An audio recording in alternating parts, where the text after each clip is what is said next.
calefacción en Alemania. Entonces vemos que hasta el 77 estábamos hablando de 30 litros de aceite combustible por metro cuadrado por año, y esto llegó a reducirse en el 2002 por 2/3 partes, ¿no es cierto? Que era el momento cuando empezó a entrar en poder la nueva ley, ¿no? Entonces realmente estos incentivos tuvieron un impacto importantísimo. Hoy en día existen normas y documentos, ¿no es cierto?, que son exigidos por ley, que cada edificio tiene que tener para demostrar su eficiencia energética. Nosotros acá en Argentina lo conocemos en las refrigeradoras, o sea, las heladeras, los aires acondicionados que tienen esas escalas, ¿no es cierto?, de colores de arco iris que indican cuáles son las categorías, ¿no? Y lo mismo existe en Alemania para cada casa o cada departamento que yo compre, y acá vemos a qué nivel llega esto de la sociedad.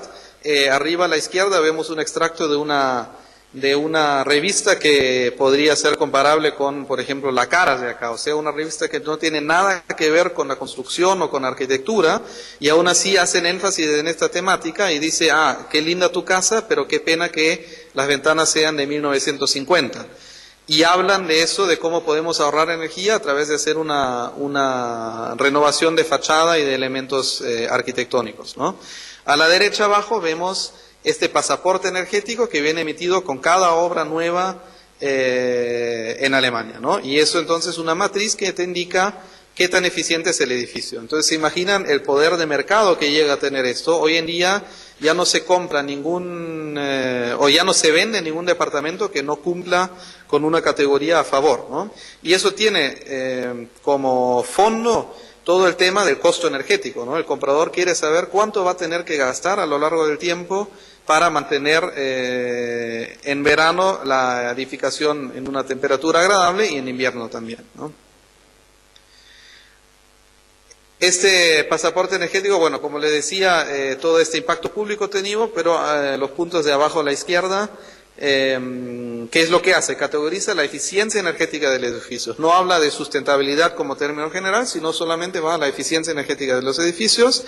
Está basado en los cálculos de necesidades energéticas, ¿no? Entonces hay distintas categorías de casas y se dice, bueno, una casa unifamiliar necesita tanta energía como mínima para tener una temperatura de tanto a lo largo del año.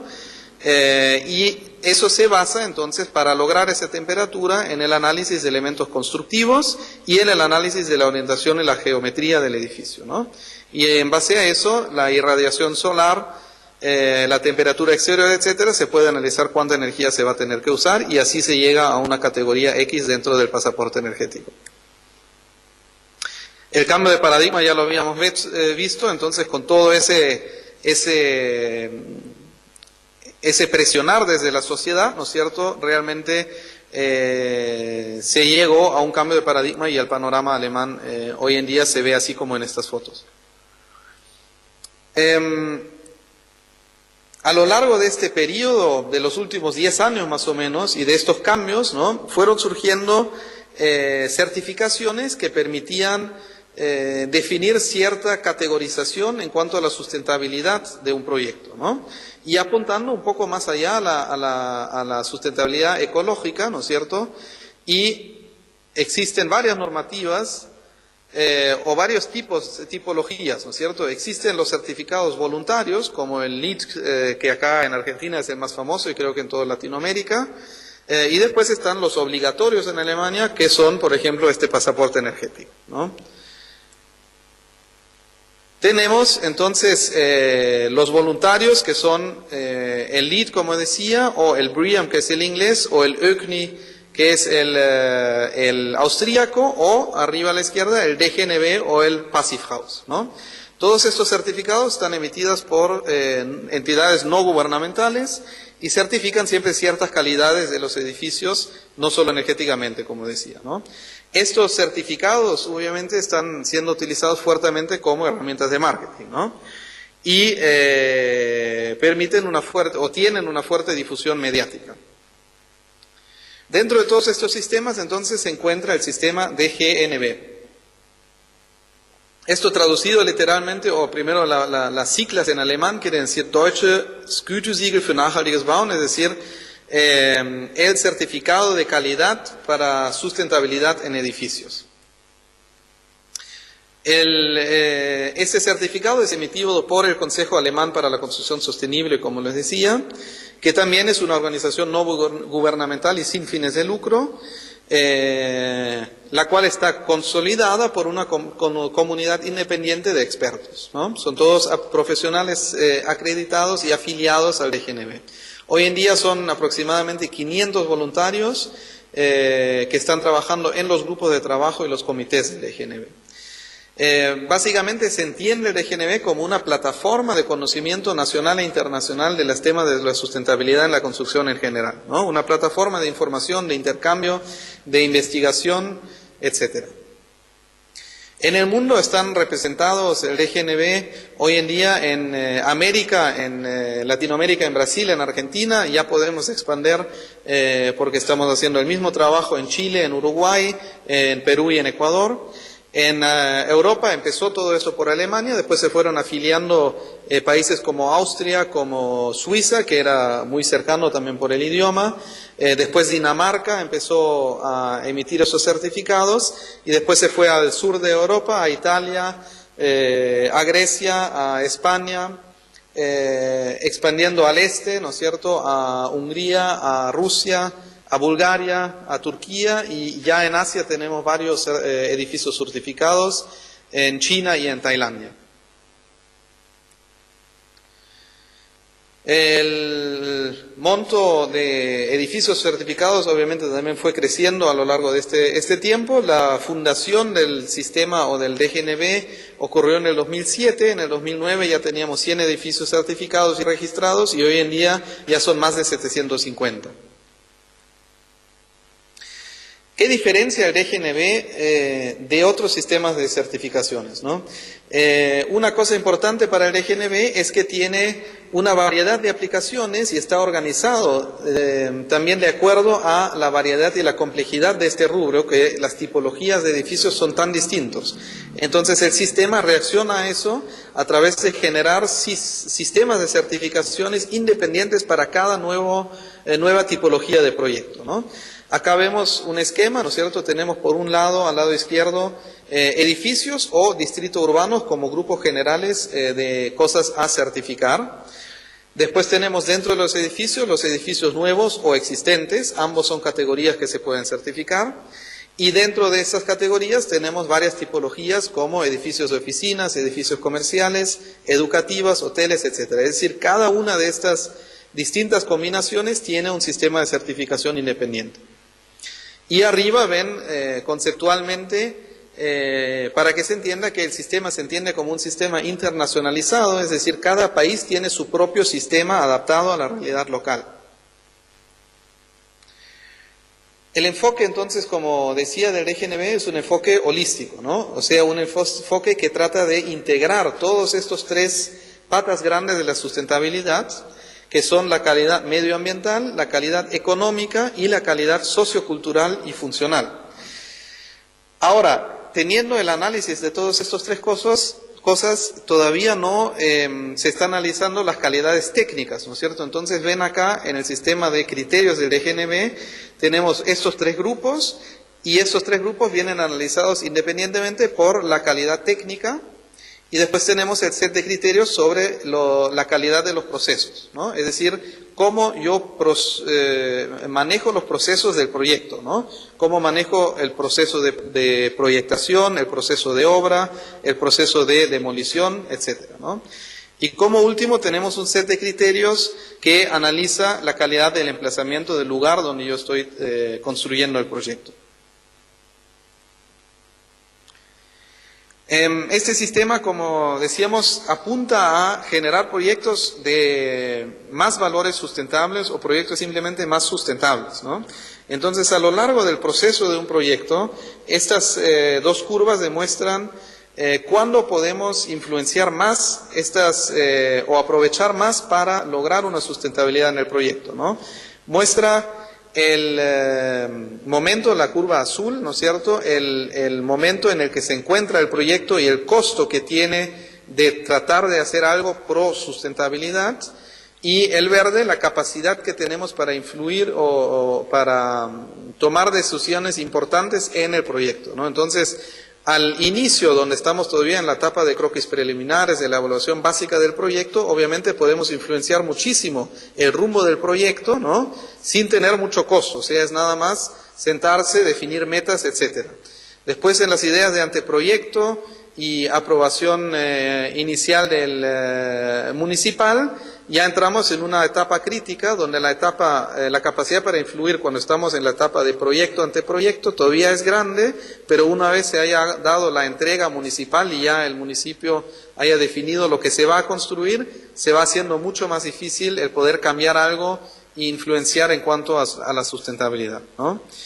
Y de la manera inversa crece el costo que tiene cada vez que uno quiere cambiar algo. Se imagina cuando uno ve al final de la curva azul, cuando el edificio ya está en obra, vamos a poder hacer muy poco y lo que quisiéramos hacer va a tener un costo grande, ¿no? Si de repente ya está instalada la calefacción a gas y decidimos que queremos hacer la calefacción a través de un calentamiento solar, habrá que cambiar toda la instalación y el costo va a ser importantísimo, ¿no? Si eso lo hubiésemos pensado en la evaluación básica, no tendríamos este problema y hubiéramos poder influenciar desde un inicio. Otro tema importantísimo, ya lo mencioné en breve, pero es muy importante resaltar eso, que el DGNB no viene como una norma alemana a ser aplicada en cualquier lugar de donde esté presente, sino busca una adaptación local, ¿no? De acuerdo a cada situación local y los paradigmas locales, ¿no? Entonces, un sistema de certificación o los criterios y los parámetros que utiliza el sistema en Alemania no pueden ser idénticos a los que utilicemos en Argentina para hablar de sustentabilidad, y esos no pueden ser idénticos a los que se apliquen en China, ¿no? Entonces eso el DGNB lo tiene muy claro y es muy consciente de eso, y cada vez que se presenta un proyecto se pasa por una etapa de adaptación, que es justamente en lo que estamos trabajando con Leopoldo Díaz Cano, que es partícipe del comité de expertos en el que estamos adaptando las normas a la realidad argentina. Los criterios en detalle del DGNB, del sistema de certificación, los vamos a mencionar ahora. Vamos a pasar por los distintos grupos. Ya mencioné los 5 grupos en el gráfico anterior, acá lo vemos otra vez en una imagen bastante clara. Tenemos la calidad medioambiental, la calidad económica, la calidad sociocultural y funcional, la calidad técnica, la calidad de procesos y como último la calidad de emplazamiento. Vemos estos porcentajes que indican el peso que tienen dentro de la evaluación cada uno de estos grupos de criterios. Entonces verán que la calidad de emplazamiento no influye en la evaluación del DGNB, pero sí se hace el análisis. Eso es porque en realidad al hacer un proyecto no podemos ya influenciar la calidad del emplazamiento mismo, ¿no? Es una situación que uno encuentra y no puede hacer mucho por esto. Los criterios de la calidad ambiental, acá voy a en realidad básicamente leerlos porque ya el título dice a lo que apuntan. Después si tienen preguntas específicas las podemos aclarar, ¿no? El grupo de criterios de calidad ambiental apuntan a analizar justamente las calidades ambientales del proyecto, obviamente, y tenemos estos 6 criterios, que es el balance, analiza como primero el balance ecológico, el impacto ambiental condicionado a emisión en el ciclo de vida, es decir, en todo el ciclo de vida de un edificio, cuál va a ser el impacto ambiental que va a tener el edificio. Después, riesgos para el ambiente inmediato local, es decir, qué impacto tengo para el entorno local directo al hacer mi proyecto y utilizar el edificio en ese lugar. Después, la ecocompatibilidad de materiales, es decir, se analiza la proveniencia de los materiales, su reciclabilidad y sus orígenes de reciclado. Después el balance ecológico, el utilizo o la cantidad de energía primaria necesitaria. Después el requerimiento de agua potable y volumen de aguas servidas, es decir, cómo uso el recurso de aguas. Y como último la afectación de la superficie, es decir, cuánta impermeabilización tengo al hacer mi proyecto. Después el análisis de la calidad económica, eso es un grupo de criterios muy importante para el DGNB, que lo diferencia muchísimo de otros sistemas de certificación, ¿no? Otros sistemas como el LEED no analizan muy a fondo este tema, y el DGNB sí desarrolló herramientas propias, ¿no es cierto?, para analizar el costo del ciclo de vida relativos al edificio. ¿Qué implica eso? Un análisis, ¿no es cierto?, para entender a lo largo de, siempre se habla de una vida útil de 50 años, ¿no es cierto?, cuáles van a ser los impactos económicos que voy a tener como comprador o como utilizador del edificio a lo largo de este periodo, ¿no?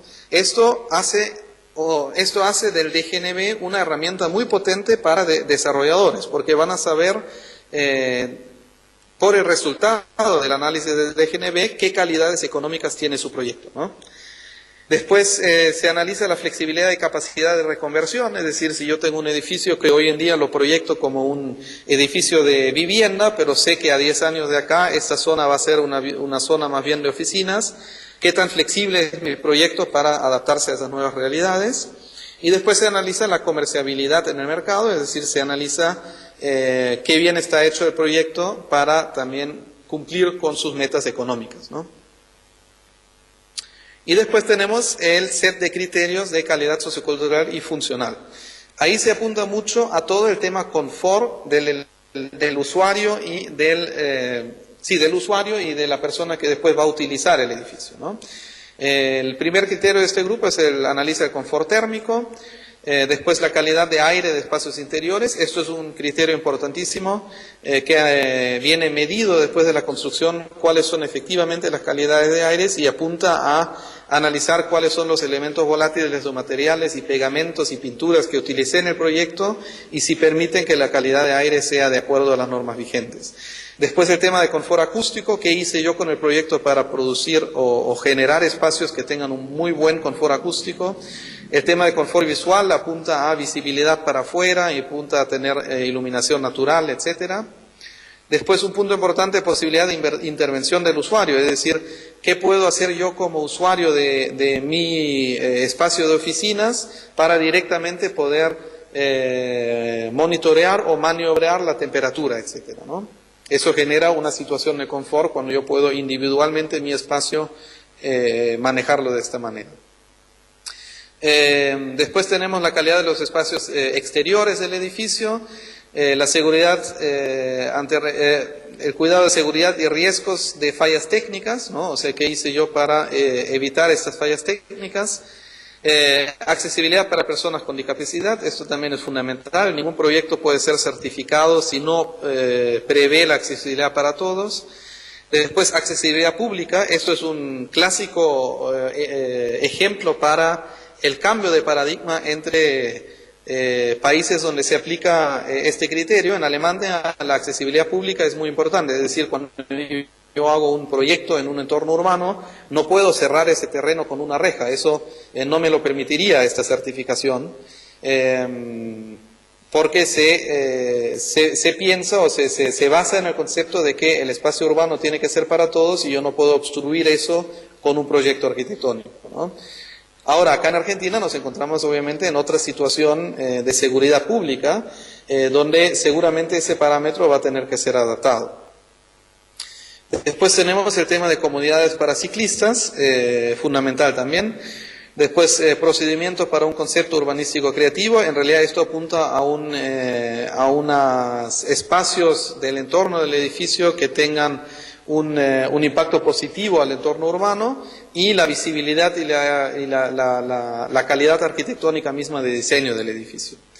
Después, el penúltimo punto de arte público, la certificación exige que un cierto porcentaje del presupuesto se utilice para generar un espacio o un elemento de arte público para fomentar la cultura, ¿no? Y como último, la calidad y eficiencia proyectual y espacial, es decir, se analiza la calidad arquitectónica desde el punto de vista de organización espacial. Todos estos criterios, entonces, dentro del grupo del análisis de calidad sociocultural y funcional. Después se acuerdan que todos estos vienen atravesados por esta barra de análisis de calidad técnica, que con sus criterios apunta al análisis de protección contra incendios, protección acústica desde afuera, o sea, impactos acústicos exteriores, como protección acústica al interior del edificio. Después la calidad de aislamiento térmico y impermeabilización del revestimiento del edificio, es decir, la calidad de la envolvente, calidades técnicas de la envolvente. Después la adaptabilidad de los sistemas técnicos, es decir, si hoy en día tengo cierta exigencia técnica de tantos kVh por un aire acondicionado, que el proyecto prevea el cambio de estos requisitos y prevea el cambio de instalaciones, que no tenga que desmontar todo el edificio para volver a instalar un sistema nuevo. Después la facilidad de limpieza y mantenimiento, un punto fundamental en cuanto después al costo de ciclo de vida, ¿no? Se analiza qué tecnologías utilicé para prever una facilidad de limpieza y mantenimiento, para mantener bajo este impacto de costo de mantenimiento después. Después, como penúltimo, la facilidad de deconstrucción y desmantelamiento. Básicamente se habla de demolición, es decir, cómo preveo yo al diseñar mi edificio, cómo después se va a desmontar y cómo se pueden separar los distintos residuos del edificio, cómo podemos reciclar algunos, etc. Y como último, el análisis de la protección contra emisiones, en general, como decía, emisiones de todos los materiales que yo uso y componentes del edificio. Después tenemos la otra barra que atraviesa todos los distintos sectores, que es la calidad de los procesos, ¿no? Primeramente se analiza la calidad de los trabajos preliminares del proyecto, ¿no? Si es un grupo integral que integra todas las distintas disciplinas, etcétera, ¿no? Después se analiza a lo largo de la planificación, que ésta también sea integral y tenga partidarios siempre presentes de todas las distintas disciplinas necesarias. Después tenemos el criterio de verificación de la optimización y complejidad del enfoque en la planificación, es decir, por un lado que tienen que estar todos presentes, pero también el proyecto tiene que reflejar que se utilizó el know-how presente en este grupo y se hicieron optimizaciones y se integraron estos elementos y estos conocimientos en el proyecto. Después, el criterio PRO 1.4, la salvaguardia de los aspectos de sustentabilidad en la licitación, es decir, exige el sistema de GNB que al armar el pliego de licitación, se exija en esta licitación a los ofertantes ciertos enfoques en cuanto a la sustentabilidad. Después la generación de pautas para un aprovechamiento y administración óptimos, es decir, generación de una especie de manual, ¿no es cierto?, para el utilizo del edificio, para que éste aproveche de la mejor manera posible y la manera más sustentable posible el edificio. Después el impacto ambiental del proceso de la edificación, es decir, ya el proceso de obra, ¿no es cierto?, qué impacto ambiental va a tener esto, y uno analiza qué medidas uno tomó para reducir este impacto, obviamente. Después el control de calidad en la ejecución edilicia, es decir, se analiza la calidad de la dirección de obra, ¿no? Si también la dirección de obra analizó y tuvo en cuenta todos los temas de sustentabilidad. Y después la puesta en marcha sistemática, ¿no? Con el manual que mencionábamos, ¿no es cierto?, de acompañar al usuario, al que se le entrega el edificio, en el puesta en marcha del edificio para que éste tenga en cuenta todos los temas de la sustentabilidad. Con esto cerramos todos estos 5 grupos de criterios que impactan en la evaluación final del proyecto, ¿no? Y después tenemos este último set que es la calidad de ubicación del emplazamiento, que son 4 criterios, uno que analiza nada más que el emplazamiento desde sus calidades geográficas, ¿no es cierto? Se analiza si hay algún, ahora van a reírse un poco, pero de eso se trata, ¿no es cierto? Si hay algún volcán cerca o si está en una zona sísmica importante, etcétera, ¿no? O para Chile, por ejemplo, importante el tema de tsunamis, etcétera, ¿no? Entonces se analiza desde ese punto de vista el emplazamiento. Después, en el segundo criterio, imagen y estado de la ubicación y del barrio, es decir, se analiza la calidad de imagen y de la urbanística, digamos, del barrio. Después, en el Site 1.3, la facilidad de acceso, es decir, el terreno que tengo, qué tan fácil es de acceder a través de transportes públicos.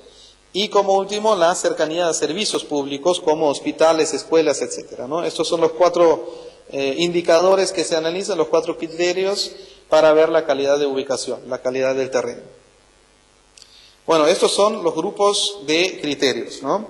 Entonces uno analiza el proyecto en todos estos 5 grupos, con todos estos que suman 40 criterios en total, A través de un método de evaluación que voy a hablar ahora, se genera una evaluación de puntajes del proyecto.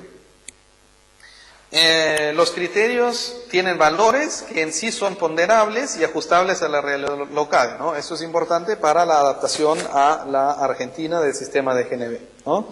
Se definen siempre unos valores objetivos claros para todos los criterios, es decir, hay unos valores de meta, ¿no es cierto?, que si quisieran lograr, si uno logra un poco más de eso, se lleva más puntos, y más aún que eso, se lleva más puntos, y eso un poco es el sistema o la metodología de evaluación.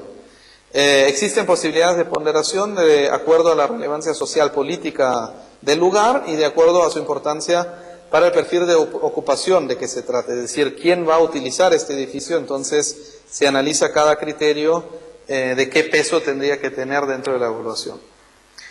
Hay casos también que algunos criterios simplemente no aplican, ¿no es cierto?, en un proyecto en específico, en un lugar, en un país en específico, entonces esos criterios también pueden quedar afuera.